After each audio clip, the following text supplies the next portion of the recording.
Hello, my name is Tori, and today I would like to present one of interesting paper called SemiFL.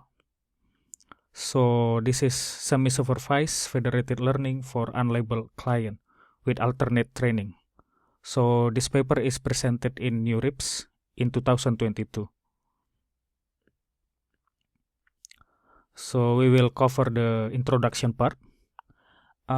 Nowadays, the mobile and Internet of Things or IoT device becoming a common platform. And as we have more of edge computing in our daily life, we will more concerned about the privacy and also the economic standpoints. And from this point, we knew that we need to train the machine learning locally. Why? Because when we train the machine learning locally, instead of sending the data to the server, we reduce the risk of being privacy leakage.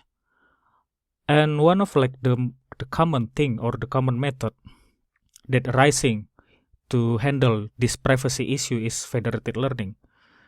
And most of existing works in FL, because FL is actually a recent work, the majority of the works in FL is done in supervised learning, meaning that we have label in client's device. But in the real life scenario, most clients do not have the capability to label their local data. As we could see here in this picture, for example, FL is used in most of it in this edge device, for example, in our smartphone. So in our smartphone, we have a lot of data. For example, we have a lot of picture, but usually the picture is unlabeled. We may have the picture of cats or dog, but usually we didn't label that things. Because usually client, maybe they didn't have capabilities or they didn't have enough incentives to label their own data. So that's why in here we have a lot of unlabeled data.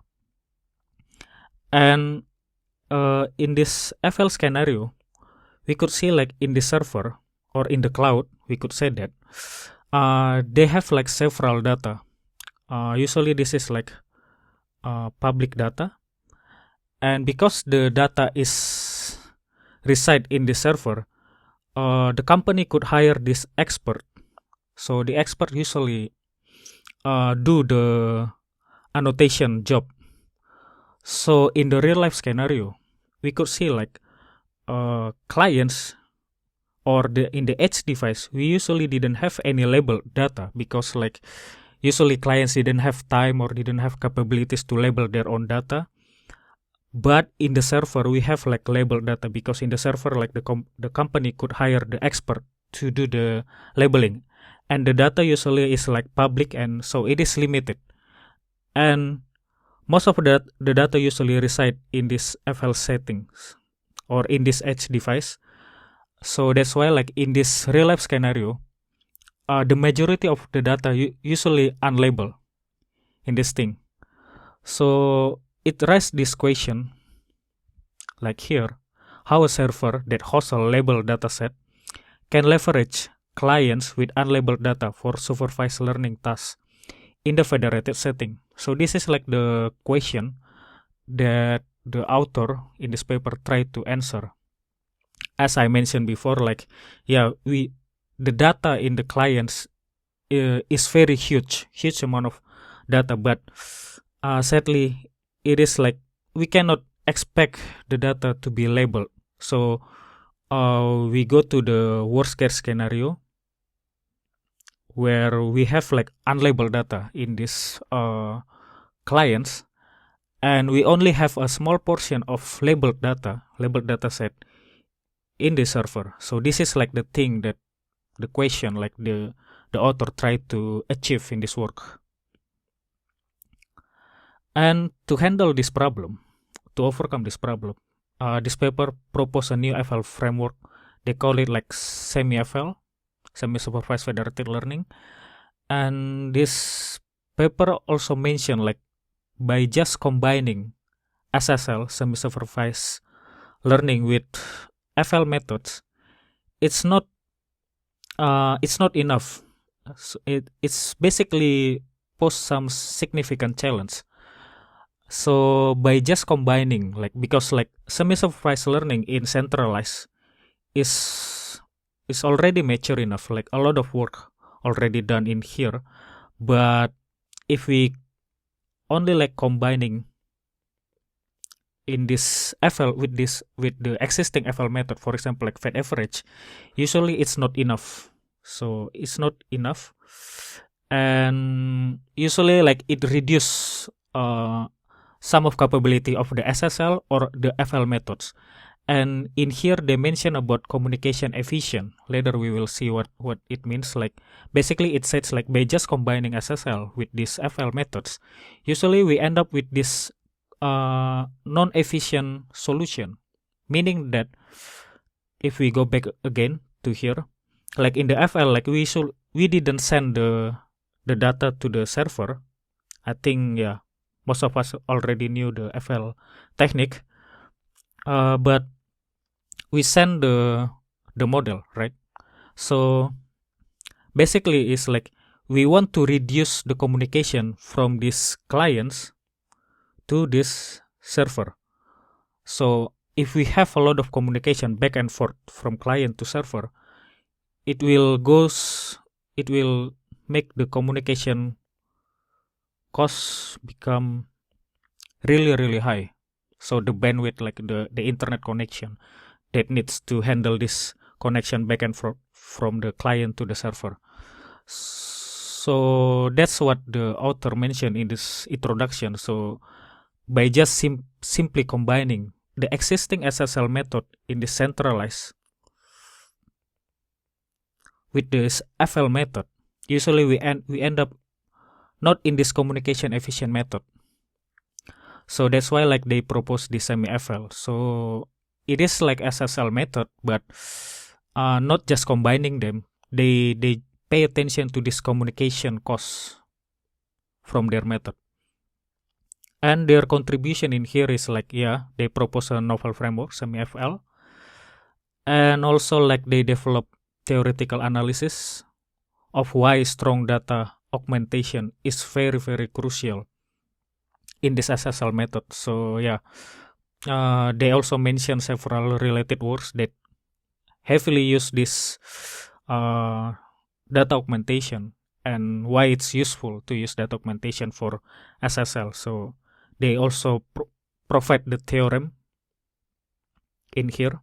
We will not cover in the great detail how they goes to this theorem, but we just cover like why it is important, like with the illustration.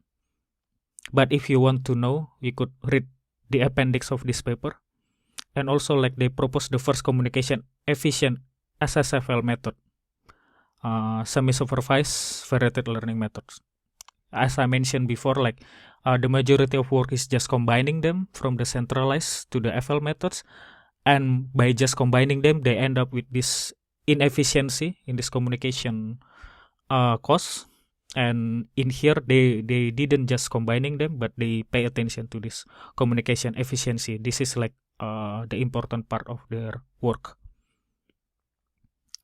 And related work. So for federated learning, they mention several related work like fed average. Yeah, this is the most common, and this is the first one. Is just basically just combining several local clients model into one global models, and then we have like FedProx.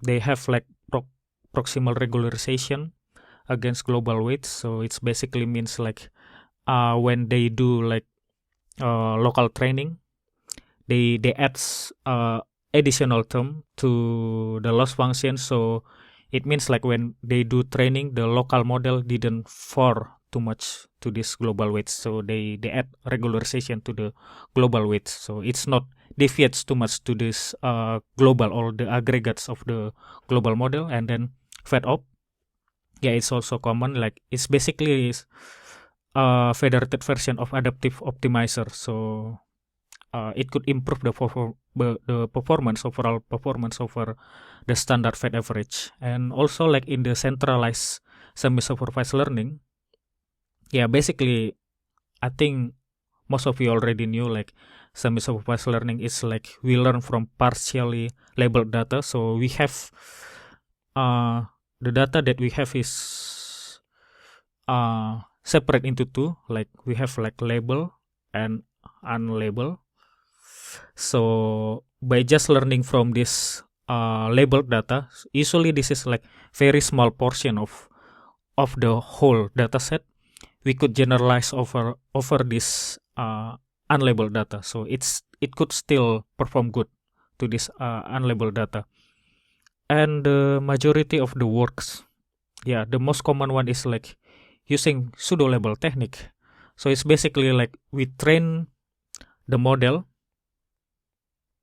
We have model here in this label data, small portion of the label data, and then after we fit the model to this label data, we will run it to this unlabeled data, and then we will create the pseudo label. So the prediction from the model trained in this label data become we will create this, like I could say like y hat become the pseudo label. And after we have that pseudo labels, this unlabeled data, we could treat them as label data because now we have like pseudo labels. So but usually like in this pseudo labeling, they use some kind of like threshold. So whenever like the model predictions, like maybe like the probability, like if the probability of, for example, like we have cat or dog problem, like if we say like, okay, this is like image, and we could say like this is 70% cat, probability of this image is cat, and if our threshold is like, I could say like this is threshold is like maybe like 60%, we could say like, okay, this probability is higher than this threshold, and then we could apply the pseudo label to this unlabeled data. So originally this picture is unlabeled, and now it's labeled as a cat. Okay, so also like there's other works is like consistency regularization. They try to minimize the variation of model prediction for perturbed version of the same input data. So it's basically means like if we have like this image, and then if we augment this image into another image, and then we fit these two into the same model, and it should be both of them, this is like original and this is like augmented data, should point out to the same label, for example like cat. If so, we want to make them consistent because we only like augmented the data, so the label shouldn't be changed. And also like strong data augmentation also, that's the thing that recently yield a better outcomes compare these two. And the method of like semi-FL is basically combination of like pseudo labeling and strong data augmentation. And also for semi-supervised federated learning, they mentioned two related works like FedMatch and FedRGD. So FedMatch is basically we split the model parameter for label server and unlabeled client separately.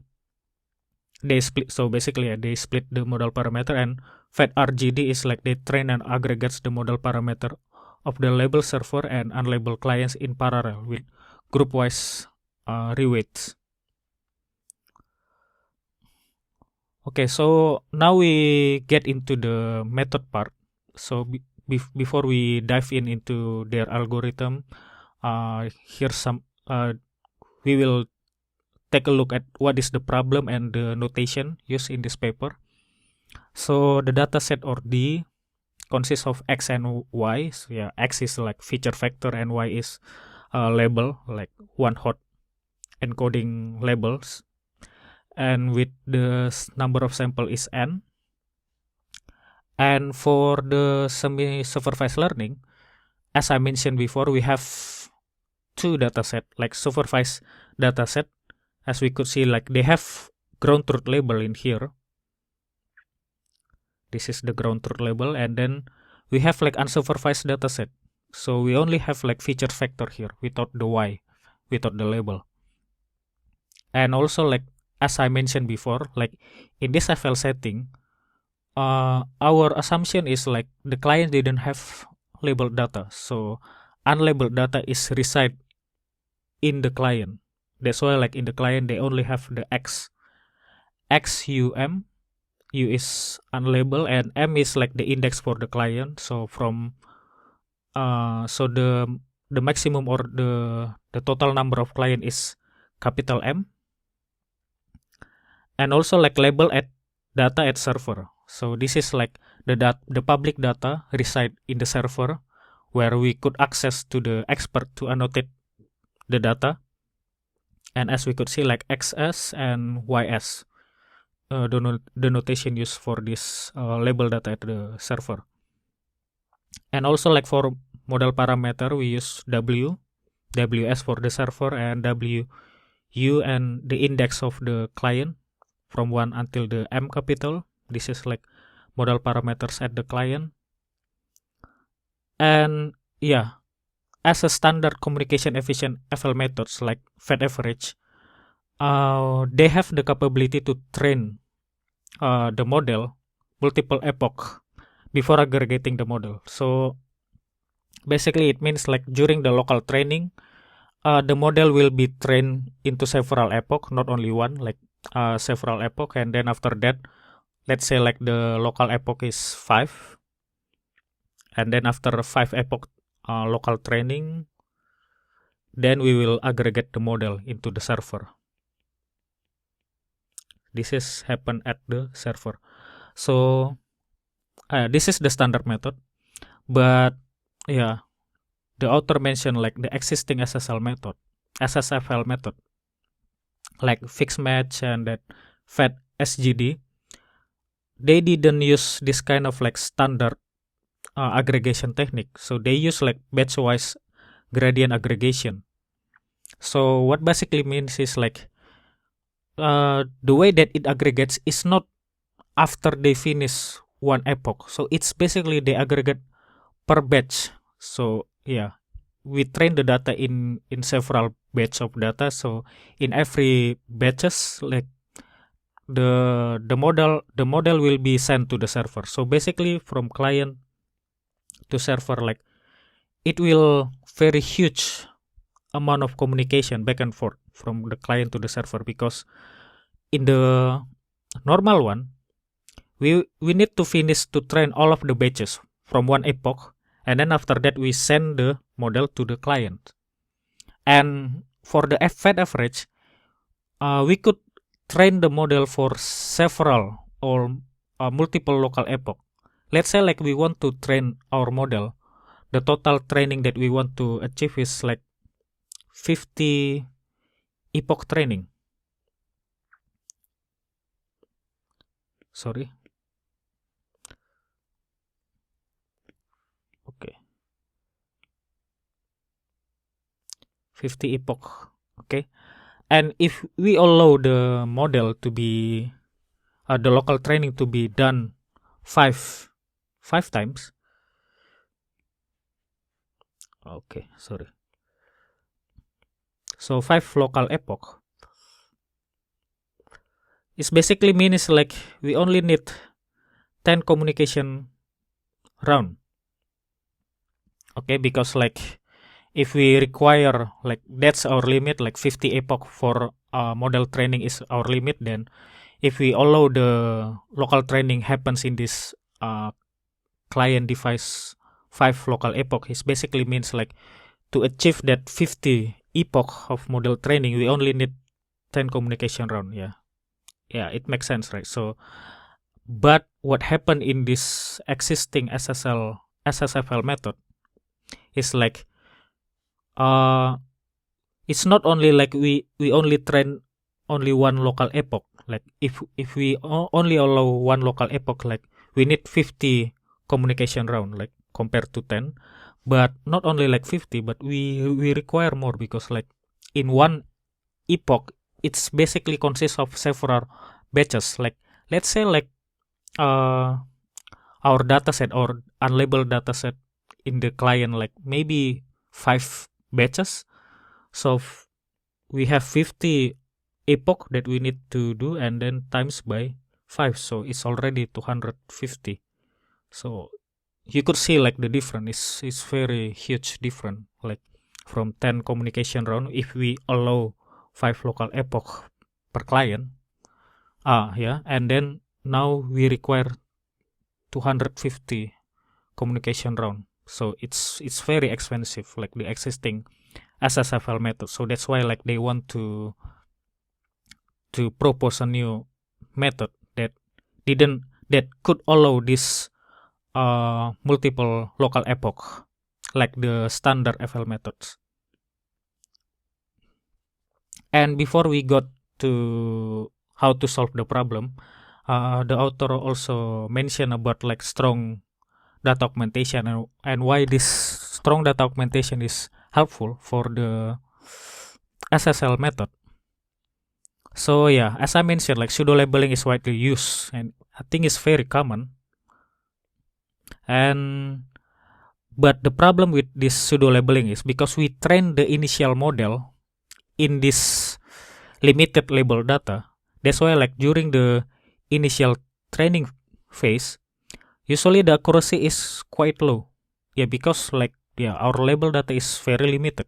That's why like we cannot make our initial model is very good performance. That's why like usually like the pseudo label usually the accuracy is very low, so we cannot use all of like pseudo label. That's why like several work use this hard threshold, the one that I mentioned, and also some of them they use sharpen the pseudo label. But yeah, the most common one is, and the most easiest one is, hard threshold. Is basically like model output the prediction, like cat is maybe like 60%, and then dog is 40%, and then we will have this threshold in here. And whenever like the max prediction is greater than this threshold, let's say like the threshold is 70%, then we could apply this pseudo label into this unlabeled dataset. For example, like if this is 60% the prediction for the cat, and the threshold is only 70%, yeah, so it is less than, we didn't label the data to cat, we just discard the data because we didn't have like strong conclusion. Yeah, we know the model predict this picture is a cat, but we are not sure. So that's why like by using this threshold, we only apply the pseudo label whenever the model is pretty sure about this label, because we didn't want to allow wrong label to in our unlabeled dataset, and it will reduce the performance of our model, right? And from this mechanism, as I mentioned before, the hard thresholding is filters the data that they only apply or accept the data with small training loss. And this model this type of things cannot significantly improve the current performance of our model, because as I mentioned before, like we only accept the model that the model is pretty sure about this label. Like this is like image, and then we feed it to the model, and then if the model already, for example, like if the model could output like pretty sure about the performance, let's say like we say like this one is like 90% the model sure like this is cat, and only 10% is dog, and then we apply them to the pseudo label, right? Because it's greater than the threshold. But the problem is like this pseudo labeling is only accepted the one that the model already good at, because the model already knew like this picture is a cat, and they already pretty sure like the accuracy is this one, and then we add this unlabeled picture to label data, because now we have like pseudo label, so we could treat them the same as label data. So the model, and when we train again with this label data to the model, it didn't improve very significantly, because like the model already knew this picture is a cat. Maybe the model need more of like the dog picture, because maybe the model already knew how to distinguish the cat, but it's not enough sample to distinguish a dog. Maybe that's for example. So that's why like they mention in here, by only using this thresholding, it's not enough to significantly improve this performance, because like the model already good at it, and then we add a new instance that follow the similar pattern that the model already could distinguish that pattern. So it's basically reinforce the belief system of the model, so there's nothing quite challenging anymore. And that's why this is why the strong data augmentation come in, because like the data augmentation is like we could generate a new data sample, and this new data sample, because we apply strong data augmentation, usually the model will have larger training losses. What it means, like for example, if the model could easily detect cat and dog from the, let's say like from the front, this is like cat man or cat woman, like this model already knew how to detect if the picture is look like this. For example, like it's the cat is looking from the front point of view with this certain light condition. But what the model didn't know is like if we add variation to this data, what if we augment the data, maybe we just we flip it, maybe we make it upside down like this, can the model still knew like this is the same picture, but now we rotate the picture up and down? So that's basically what it means. Like usually like if this one is we have like low training loss, when we apply like strong data augmentation, usually we get high loss with this one. And basically it means like by using this strong data augmentation, we try to transform the data points from high quality to relatively lower quality. So we give another data samples that the model never seen before, like the model didn't not sure enough. So that's why like in here they try to augment the data, so we have this lower quality data, the augmented version of the data, and we use the label of higher confidence pseudo label for training. And this analysis is based on like adequate transmission assumption.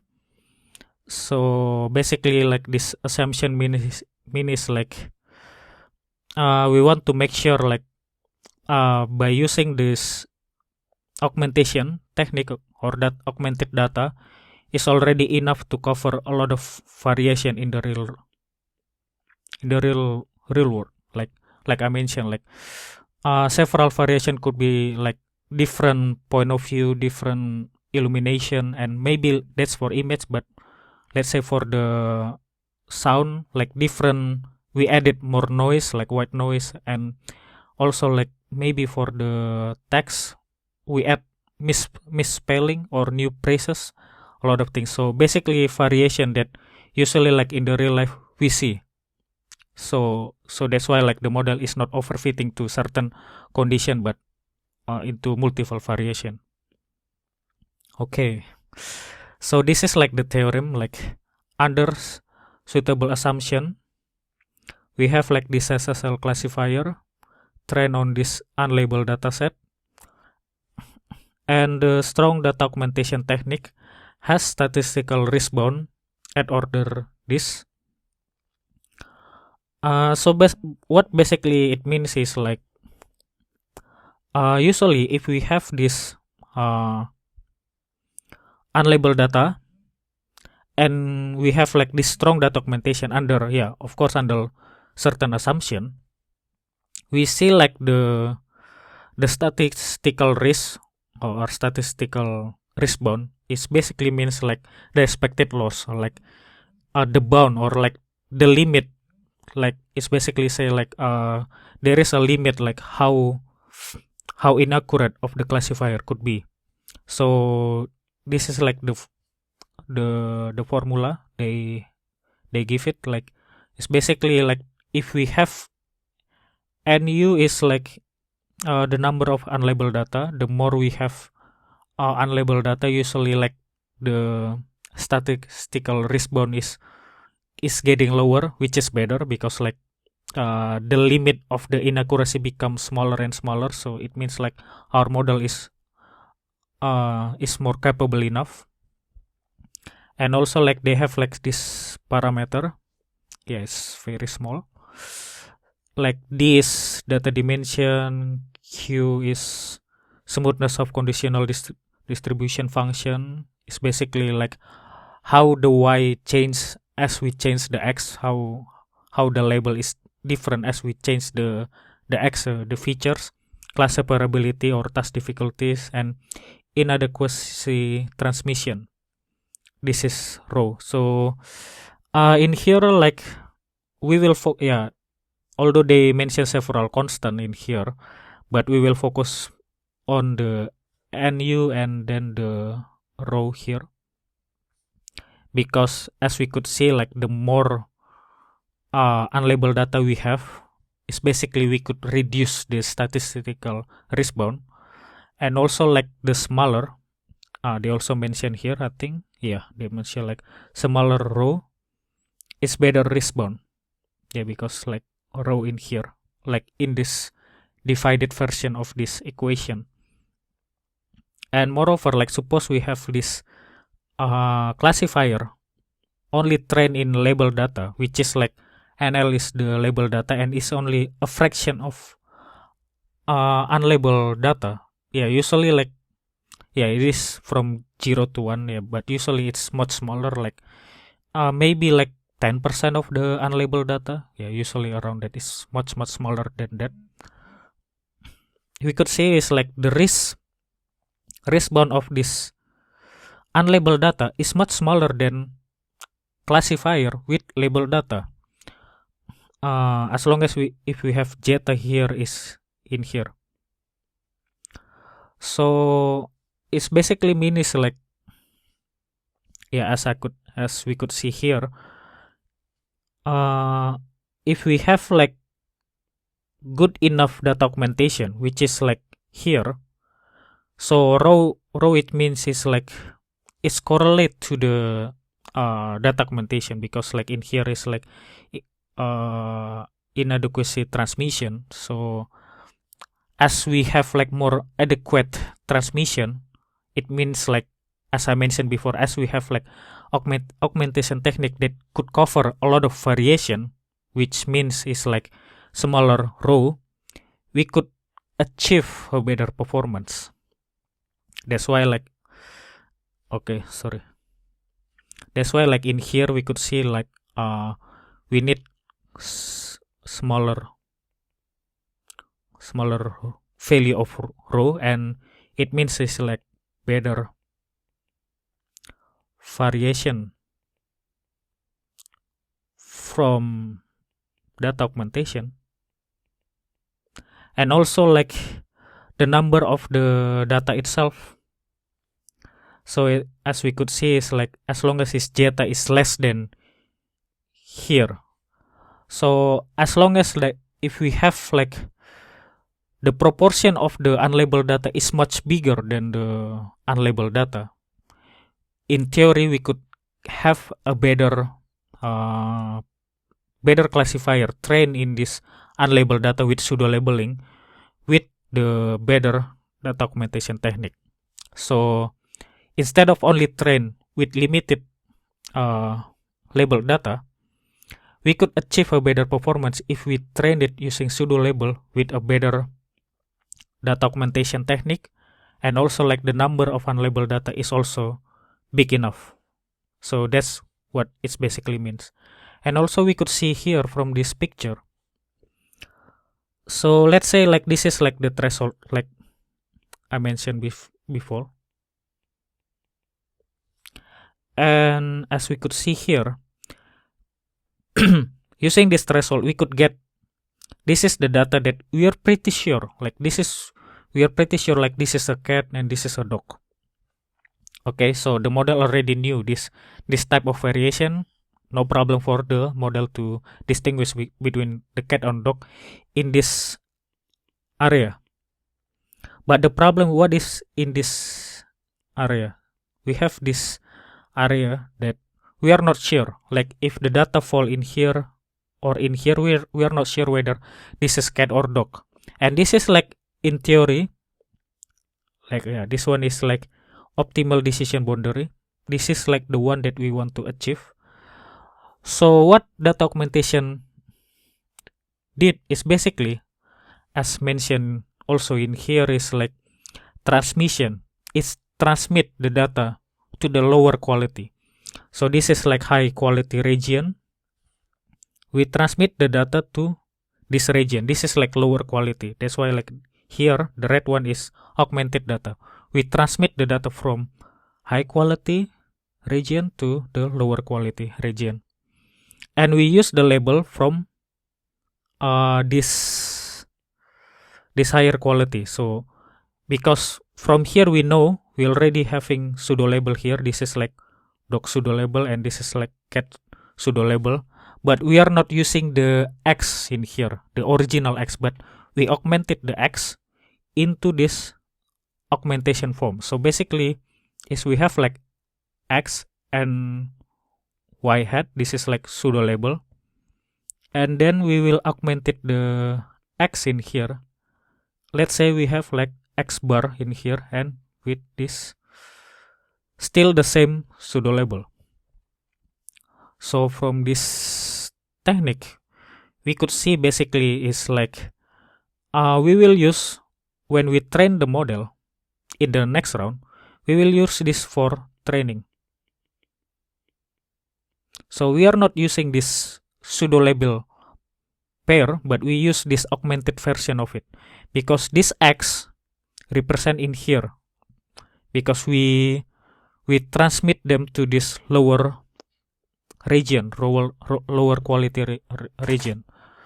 And by using this for training, we hope to have a better understanding in this region. I think it's already a lot of ink in here. Okay, let's move on.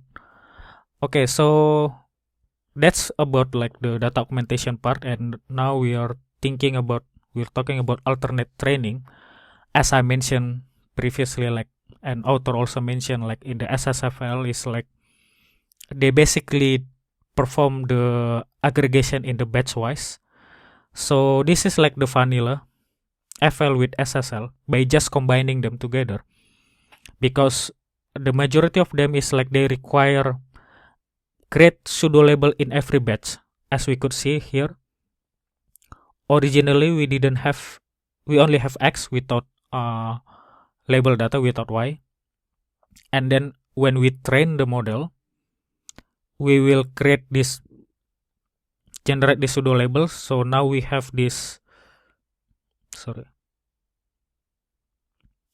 now we have this pseudo label, and then using this pseudo label we will train the model, and then we have this local model, and this is for one batch, and then after that we will create the pseudo label for the next batch, and then we create the pseudo label, and then we fit the model again, and then for the next batch.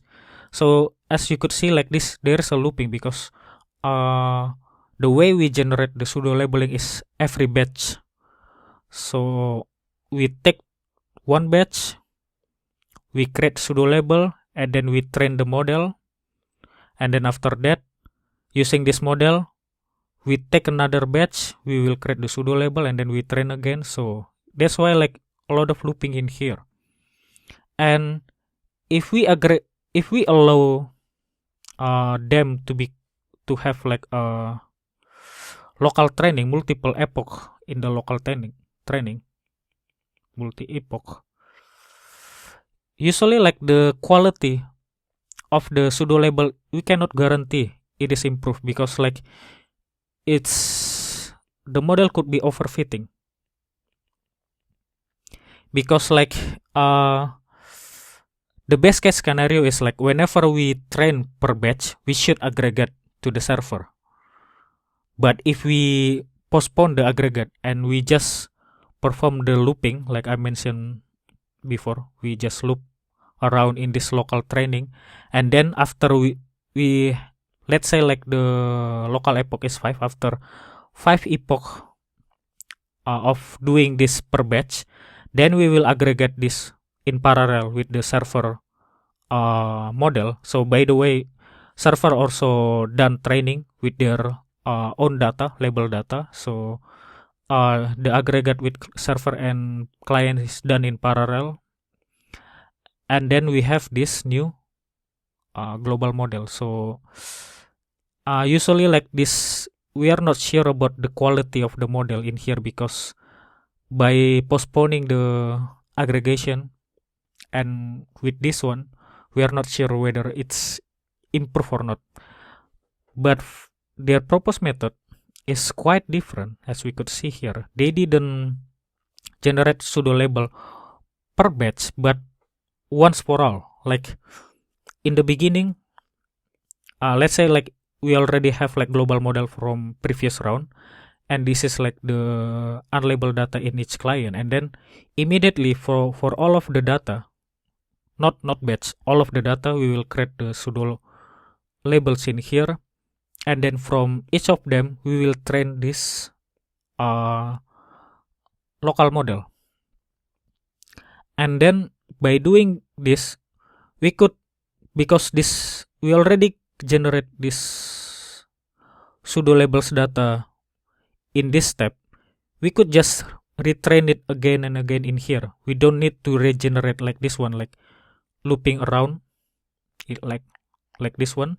But because we already generate them in this initial phase on the local training, we just maybe like, for example, like 5 epoch in the local training, we just train the model for 5 epoch, and after that we will send it to the server, and then we will aggregate all of the client's model in here.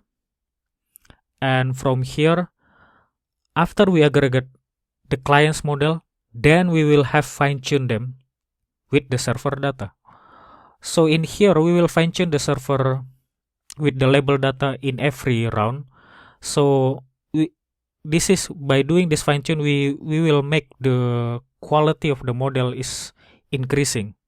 That's the theory behind it. And also like it's pretty, it's quite simple compared to previously. And then by doing this fine-tune, so not aggregating like in here, like the server also train this model with their data, and then in parallel aggregate. But in here, no, like we aggregate first the model from the client, and after that we will fine-tune. So it's not like training like this one, but this happen in this fine-tune. Okay, so this is like the algorithm, and as we could see here, we have like this unlabeled data, and then yeah, you could read it. I think this video is quite already long enough. And just go to the important part. Like for each communication round, we will make the server update. So it's basically we will generate the global model, or we will fine-tune. It's depend on like whether this is like initial or not. If it is initial, we will initialize this global model. let's say it start from 0, so we will just initialize global model with this label data, and then after that, this technique they use like static batch normalization. So after we get this initial global model, and then this global model will be sent to we will sample first, like which client to join the FL training. So in here, like, we will sample them. This is depend on this activity rate. For example, if 10%, which means like in every round we will sample 10% to join the FL training. So we didn't require all of the clients to join the FL. And then for the selected client, we will distribute the global model to all of the clients, and then after that, client will perform like local training, and after that, client will update their local model, and then their local model will be sent it to the server, and then server will be aggregate this. So we will have this aggregate model, and from this aggregate model, we will fine tune in here. Okay, so we will fine tune and update the SBN statistic, and then we will go back again to here. Oh, sorry, this is like the end of this loop. So this is like in the end of the round. So after we aggregate the model, we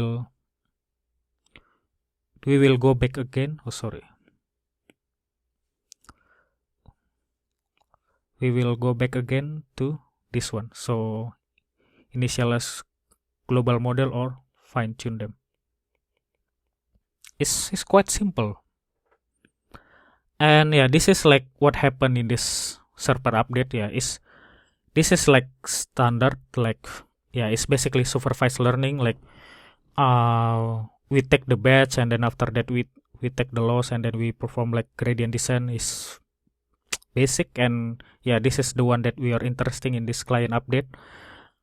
We will generate pseudo label with weekly augmented data. So alpha is like the function for the week augmentation. So they use like weak and strong augmentation in here. So when generated the pseudo label, they use like weak augmentation alpha in here, and then we will get this pseudo label. And in here they use fixed match approach.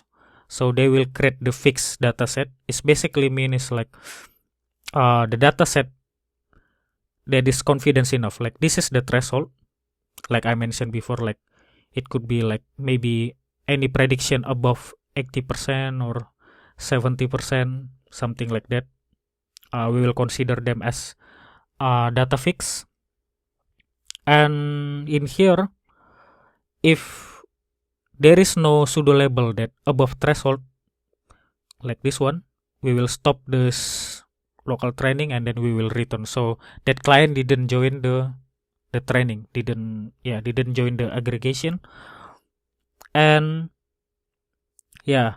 after we have like the data fix, we will create the mix up data set. It's basically the same language data fix, but we take this data fix and we will sample with replacement. So with the same length, it's just we added more variety to the data set. And then when we perform, this is like from epoch until this one, this is like when we perform like local training for our model, and we use this both of data set, data fix and data mix. So we will done training in this batch, and then for each batch, basically like we find the lambda parameter based on like beta distribution using the A in here. A is like the hyperparameter, and after that we will create the X mix, basically the combination of this X fix and X mix. As we could see, like after we get this lambda, and then when we create this X, is like we use this formula X fix, and added by like 1 minus lambda x mix, and then also like we train the model and then we get the loss for lfix, loss for fixed dataset. And in here when we perform training, we use this strong data augmentation. That's what this capital A means. It's like strong augmentation, and then we got the loss value. And then for the loss for the mix, we have two loss in here because we have two dataset, fixed dataset and mixed dataset. And then it's for the detail you could read the fixed match or maybe like mixed match paper, because like they inspired by their method by creating this dataset. And for the loss for the mixed dataset is basically they use this one. So see, they still use this lambda parameter, and in here we could see that like they use weak data augmentation for X mix, and the label is like they use Y mix, and then in here they use also like weak augmentation for X mix, and this is like the Y mix. So this is like Y fix from here, and this is like Y mix from here. And after that in here the loss function is here, as we could see is like this is how they update, and we could see like the loss is combining of the loss from fixed and loss from mix, and this they use another lambda. So in the experiment, if I'm not mistaken, they use lambda equals 1. So it's different from this lambda here. Lambda here we sample from this beta distribution. Okay, so for the experiment setup, so we have like Kyver 10, SVHN, and Kyver 100, and this is like the model that they use, and this is the number of label data. This is for low label data, and this is for like quite enough label data, like 4,250, 2,500, 10,000. And they will simulate this because this is like centralized data. Basically there is no information about client, so they try to simulate this into federated learning scenario. So they use 100 client, they will partition into 100 client, and also like the activity rate is 0.1, is basically 10% of this client will join. So it's basically 10 in every FL round, 10 client will be join this FL training. And for the data partition, they simulate is like IID is just uniform data distribution. Non-IID balance is like each client at most only has K classes, like K equals 2 in this experiment. So in every client they only have 2 label. For example, maybe like cat and dog or something like that. At max is only 2 label for each of the client. And then for non-IID balance, they use like Dirichlet distribution. I don't know whether I pronounce it correctly. I'm not sure. But they use like alpha parameter here, and if as alpha getting bigger, they will goes to IID distribution. That's why they only use like 0.1 and 0.3. And we could see this is like the experiment result. And in here they also combine with the baseline, fully supervised and partially supervised. This is in this federated learning. And also like this one is in the centralized. And also like this is like the scenario, non-IID scenario with K equals 2, and non-IID with alpha 0.1, alpha 0.3, and this is like IID. And as we could see in this federated scenario, all of them is the proposed method semi-FL is outperformed, as we could see. But if we notice in here, in decentralized, Yeah, this is centralized. Yeah, it is makes sense. Like centralized usually uh, play as a upper bound. Like yeah, centralized is higher than federated learning, but I'm not concerned about that thing. But I'm concerned about like the performance drop. Like from let's take a look for the Kyver from 4,000 label data to sorry, yeah, to this 250, we could see like the performance drop.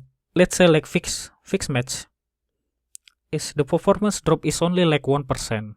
Yeah, same also, right? This is also is not less than 1%, and this is like yeah, it's quite huge drop, but yeah, it's around 5% around that. But as we could see here, let's take a look just in the IID, the best case scenario, and we could see like there is a huge drop in here if we compare to centralized. We are not talking about like the accuracy, but just the performance drop. Like yeah, of course, like this one is 19.4 and this is only 88, but we take a look at this performance drop. So I think that's still a limitation of their method. Like as we have more limited label data, the performance drop is more apparent compared to centralized. Like in the centralized, usually like in the best method, like the state of the art, like the performance drop is small.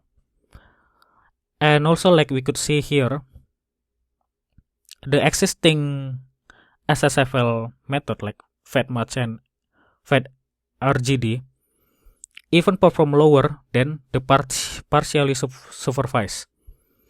Let's take a look in here, non-IID, or maybe like IID, like in here, like FedMatch is 41 and partially supervised is 42.4. So it is less than by just train the data in partially supervised. So but what basically partially supervised meaning is like we have like server in the cloud and we only have model in here that train in this server level data. So the model is only trained in this server level data, and after that we will distribute it to every client 1, client 2, client 3. So by just fine tuning the model like partially supervised, like we just train the model with label data that available in the server and then distributed that model to local client, to the clients, and without performing like local training, it's perform better. So yeah, it's the author has a good point to mention like by just combining SSL with SSFL with FL technique, for example like FedMatch, it's not enough. As we could see, like it's better for us for not doing this SSL technique, just train the model in the server with the label data and then distribute it to client. It still perform better than doing SSL technique in this local, in this client device. And this is ablation study. Basically, they said like every component is useful. As we could see, like the worst case scenario is without fine tuning with global model and generate pseudo label with global model.